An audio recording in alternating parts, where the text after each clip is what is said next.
Good morning बेटा। आज हम आपका जो चैप्टर कराए थे मैं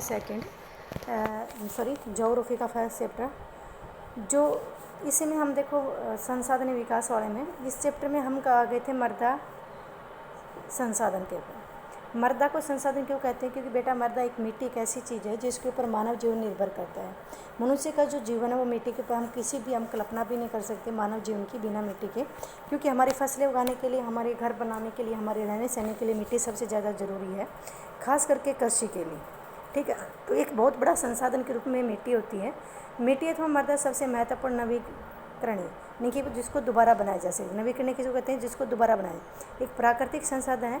ये पौधों के विकास के माध्यम से जो पृथ्वी पर विभिन्न प्रकार के जीवों का पोषण करती है। मृदा एक जीवित तंत्र है। वो कुछ सेंटीमीटर गहरी मृदा बनने के लिए काफ़ी साल लग जाते हैं, लाखों वर्ष लग जाते हैं। मृदा बनने की प्रक्रिया में ऊंचावच यानी कि मिट्टी बनने के लिए कौन कौन सी चीज़ें होती है? देखो मिट्टी बनती है, ये नहीं कि ये कहें कि अब अपने आप पहले से प्रकृति पे बनी हुई थी, ऐसा कुछ नहीं। पृथ्वी पे मिट्टी बनने के लिए ऊंचावच यानी कि ऊंचाई, जनक सेल, छोटे छोटे जीव जंतु जो होते हैं जो ज़मीन के अंदर कीड़े मकोड़े पाए जाते हैं वो, सशस्त्र सेल, जलवायु, वनस्पति, वन्य जीव पदार्थ और समय मुख्य कारक है। सबसे ज़्यादा क्या है कि मिट्टी के ये जो सेल हैं, जो पर्वत हैं, चट्टानें हैं, उनको टूटने के बाद उनका जो चूर्ण हो जाता है।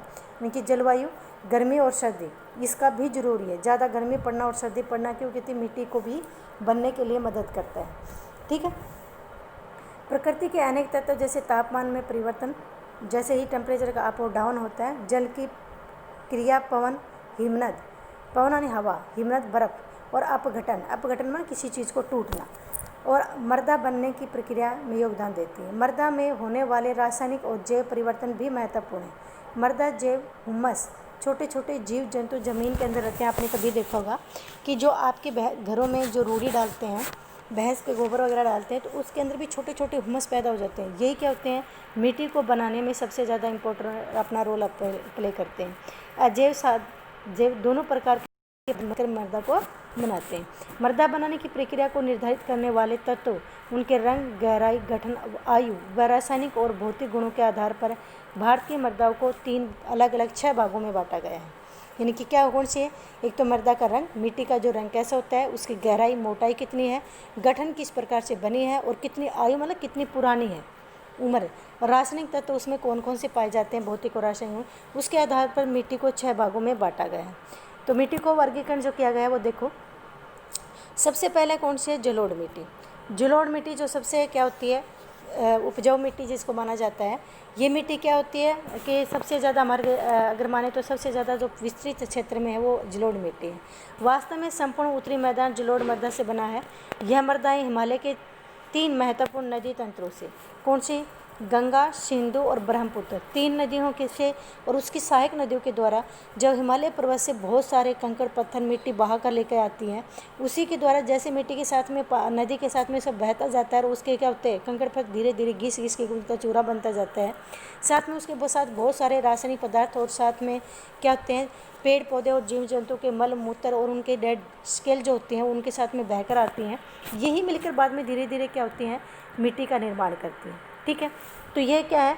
ये निक्षेप ही क्या है बनते हैं? एक सक्रिय गलियारे के द्वारा ये मृदाएँ राजस्थान, गुजरात तक फैली हुई है। पूर्वी तटीय मैदान, विशेष करके महानदी, गोदावरी, कृष्णा और कावेरी नदियों के डेल्टा क्षेत्र में भी ये मिट्टी पाई जाती है। जलोढ़ मिट्टी नदियों के द्वारा बहाकर लाए कूड़ा करकट अपशिष्ट पदार्थ से बनती है।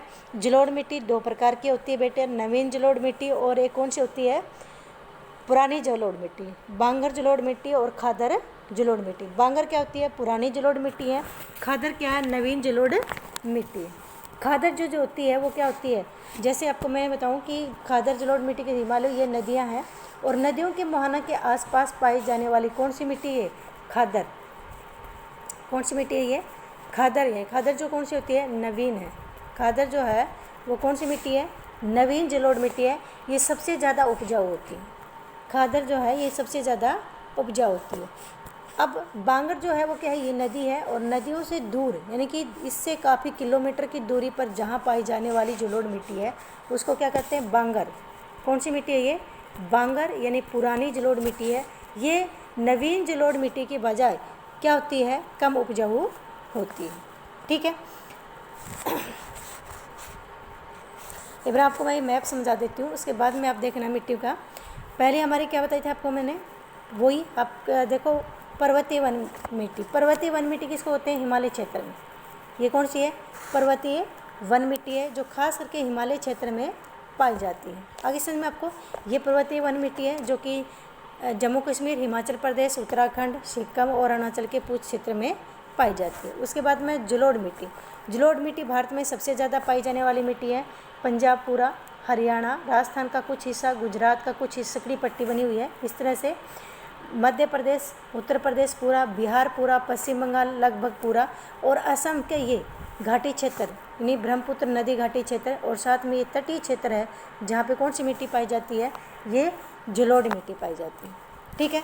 उसके बाद में तीसरे नंबर कौन सी? हमारी लाल और पीली मिट्टी। देखो लाल और पीली मिट्टी कैसे होती है? इसका रंग लाल और पीला होता है। खास करके क्या होती है?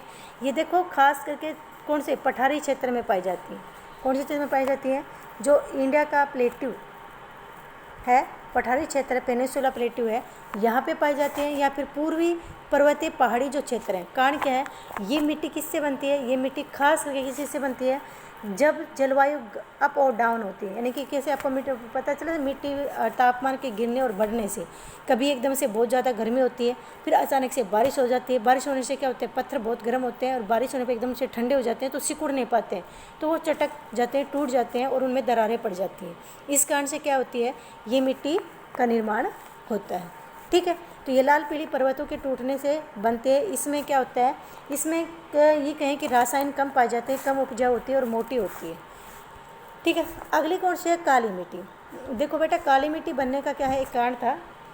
9th क्लास में मैंने आपको एक चैप्टर कराया था, सेकंड चैप्टर जो था इंडिया फिजिकल फैक्टर, उसमें मैंने आपको बताया था कि भारत जब किससे, अफ्रीका यानी गोंडवाना लैंड का पार्ट होता है, अफ्रीका महाद्वीप से टूट कर जब ये अलग होता है, तो उसके बाद में यहाँ पे जो ये भारतीय जो प्लेट है, इस भारतीय प्लेट में और अफ्रीका क्या दरार पड़ जाती है।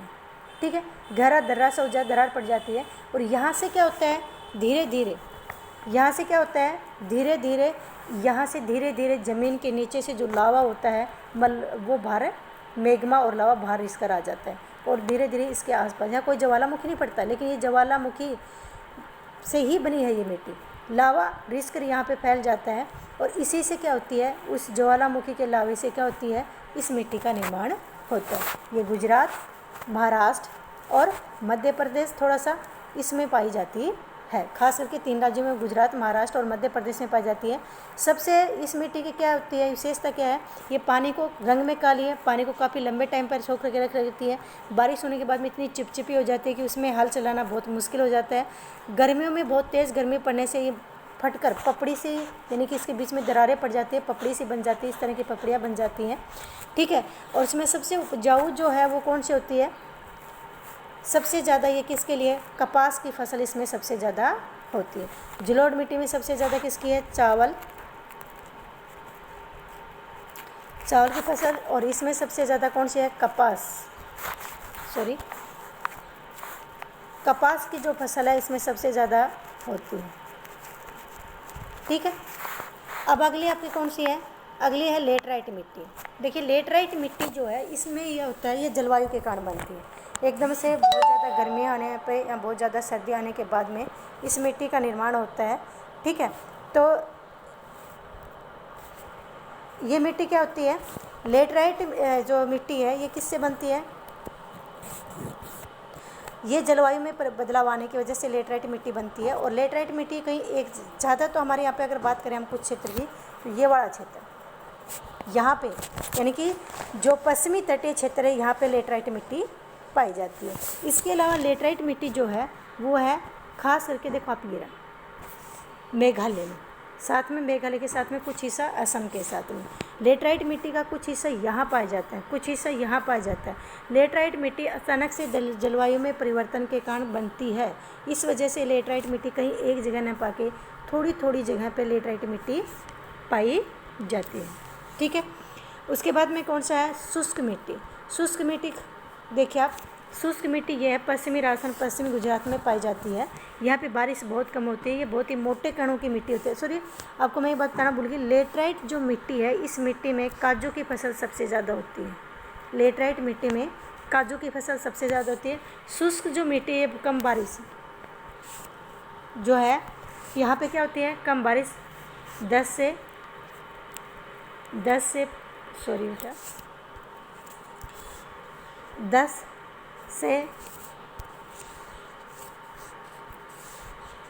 सेमी से 50 सेमी के बीच बारिश होती है। 10 से 50 सेमी के बीच में जहाँ बारिश होती है, मोटे कणों की मिट्टी है, बाड़ू मिट्टी है, और सबसे ज़्यादा किसके लिए है, बाजरा की फसल इसमें सबसे ज़्यादा होती है।